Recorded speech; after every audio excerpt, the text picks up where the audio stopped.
Daily Cringe, let's get into it, shall we? Let's do it. Stop. Stop. Braking my car. That right there. This is what she's doing. Okay.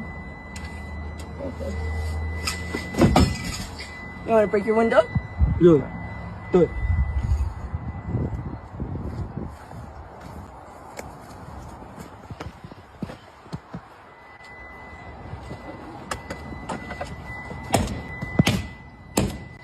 Stop recording me. Stop recording me. She's breaking my window now. Stop recording me.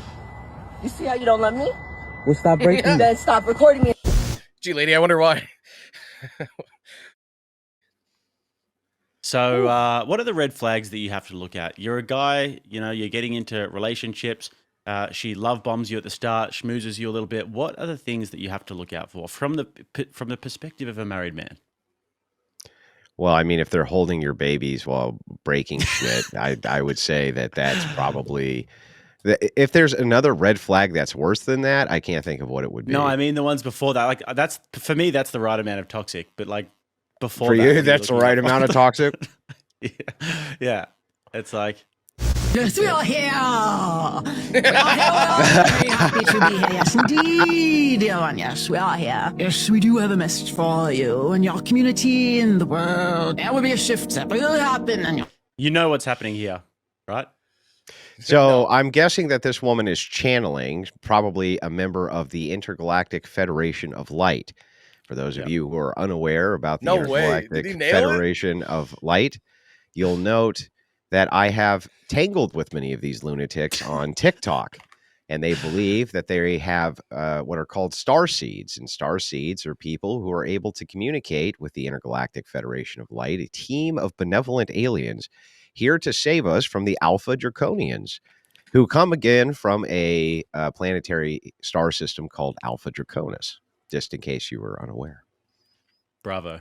our planet, the frequencies of your world will shift dynamically. We implore you now. Understand. You're like a genius when it comes to knowing retarded shit. Your individual experience, your individual frequency, your individual understanding for now. You can create what you desire for your future. Wow. Yeah. Look at this guy. So funny. He's like, this dude responds. I don't know how he didn't lose his mind. Watch this. This guy. I got nothing but good things to say about this guy. So this kid's reached out to me multiple times to come on a show. We're going to do it, by the way. I think me and Jake are heading over there in October if we can. But he has he said very, very kind things about my debate skills, covering my debates, things like that. And it's clear to me that he has the same view that I do on these phony baloney, crazy psychics and lunatics. So props to him. This is the best way to expose it, though, by play. It's like, did you ever watch any Louis Theroux documentaries? Mm-hmm. Yeah, like he has that really unassuming sort of, oh, wow, like that's amazing. Tell me more about that. One of Louis Theroux's producers reached out to me to participate in a documentary. Did I ever tell you about that? No, but is it the one that Fresh and Fit did as well? Well, this was last year, and they wanted to do it on, I don't remember what he said, Manosphere. Like masculinity, yeah. They got Fresh and Fit, but... I wouldn't have done that. Ha ha ha ha ha. Go yourself. And then I didn't. And then they actually sent me a follow up. Like, I understand how you feel. I said, shut up. You're a stupid. Ha ha ha ha ha ha. Again. That was how I responded to. He was one of my favorite documentary makers growing up. I loved Louis Theroux in his old documentaries. You know how they get though in the modern world. But anyway, I should have done that when the ABC reached out to me, the Australian Broadcasting Network, about the toxic masculinity. But yeah, this guy Sean, he's reached out to me too. So when we go to Las Vegas, if he watches this, Sean, we're coming on the pod. Wow. Yeah. Do you know who that was, or that was the Great Council. How many of them are there? There's a large group of them. When I walk in to work with them, they're all sitting at a table. That's a visual that they give me. I don't know exactly the number. They are creator beings. They are very, very, very, very powerful, loving beings. They really are trying to help us understand that we're in control of our experience. You actually nailed that. The Great Council is what she said it was. The Intergalactic. Yeah. Listen, Could we I'm going to tell you where all this shit came from, okay? I'll just give you a quick rundown. Have you ever heard of Gene Roddenberry? No. No? Mystery, you know who that is, right? Who? Sorry.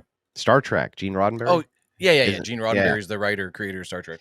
So they create this communist future utopia, right, where class is no longer a thing and nobody ever has to make money anymore. That's the theme from Star Trek.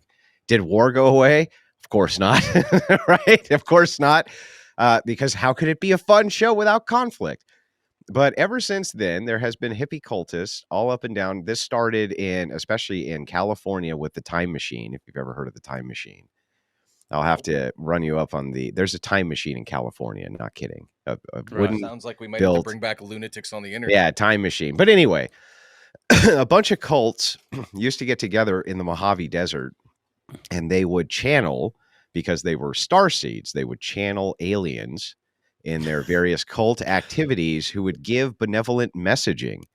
And you would never believe the sex that ate this shit up. Could you imagine which sex would just adore being able to channel messages from supreme benevolent beings that are going to tell you how to live your life? Which sex would be the most susceptible to that? It would definitely be women and then male feminist sneaky fuckers who were trying to get laid. Well, actually, they would say shit like that. They would do orgies in the desert, and not kidding. They did all that shit. Anyway, fast forward it to right now, 2025, you'll see that there's a series of women, all of them occultists, who are channeling aliens from the Galactic Federation, most specifically the Andromedans from the Andromedan star system, in order to tell you, like they have, for instance, always an alien-sounding name they're channeling, like Pax, Gorlock and shit, or Gorlak, whatever it is. Yeah, Gorlak. But they're all lunatics, and the entirety of it is performative, and there's a bunch of lunatics who just eat that shit up, man. Well, if any of the council, the intergalactic Gorlocks, are watching and you guys want to come on the show, we'd be happy to have you as a guest. Zorbu. He said, Zorbu. Yeah. You can come on our show. Zorbu's good. Yeah, well, why is it that they can't just talk in a normal voice? Why can't they just relay it like I would? Like, oh, hey, my mom's wondering how you been. Oh, she's good, Mom. They don't ever do that, though. You know what I mean? They're like, and then well, it's called being performative, right? The whole thing is performative. I just got done saying I just don't that. know how you'd sleep at night. How would you sleep at night putting on that voice? I was trying to reinforce sleep at night with a pillow stuffed with $1 million, son. Dicks. All right, create a house. We'll watch this and we'll get into the back half. This is what I want to just get your take on how a man gets to this place in life where he's in this. If a man wants a woman who can cook, then they shouldn't date me.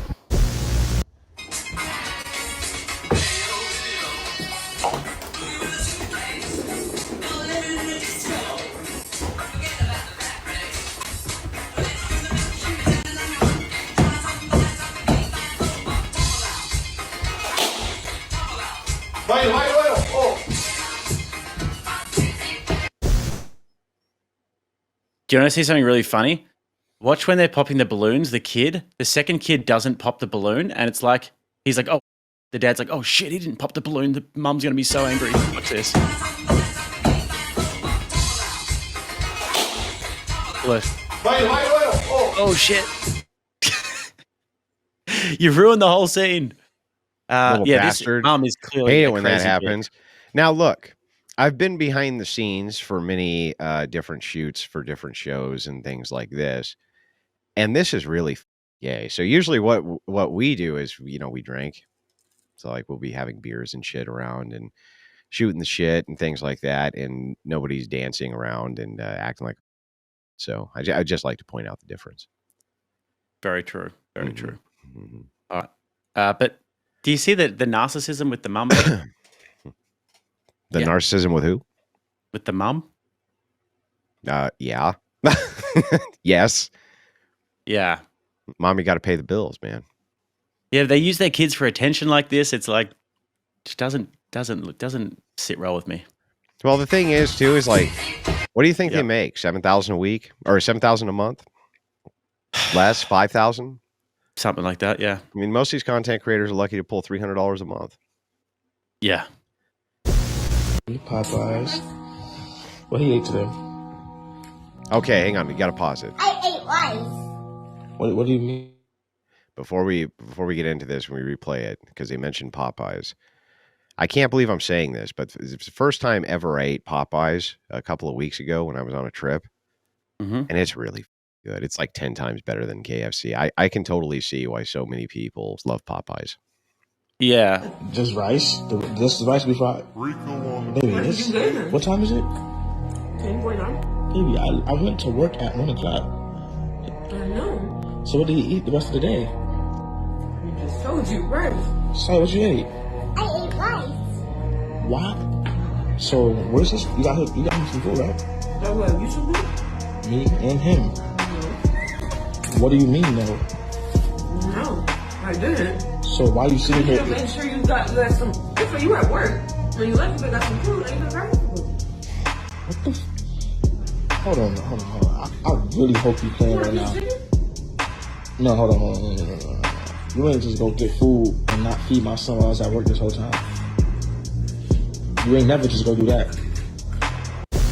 Well, I don't understand that particular and seemed like he was very offended about that though, right? Didn't that show good character? Yes, very true. It looked like he was actually a responsible father. Yeah, it seemed that he thought that eating fried chicken in front of his son, who you fed rice to, was completely unacceptable. Now, it's really funny. You remember coming out for visits here, with my wife. Did you ever feel like? Didn't you always leave feeling hungry? Like you got overfed? Yeah. I was overfed.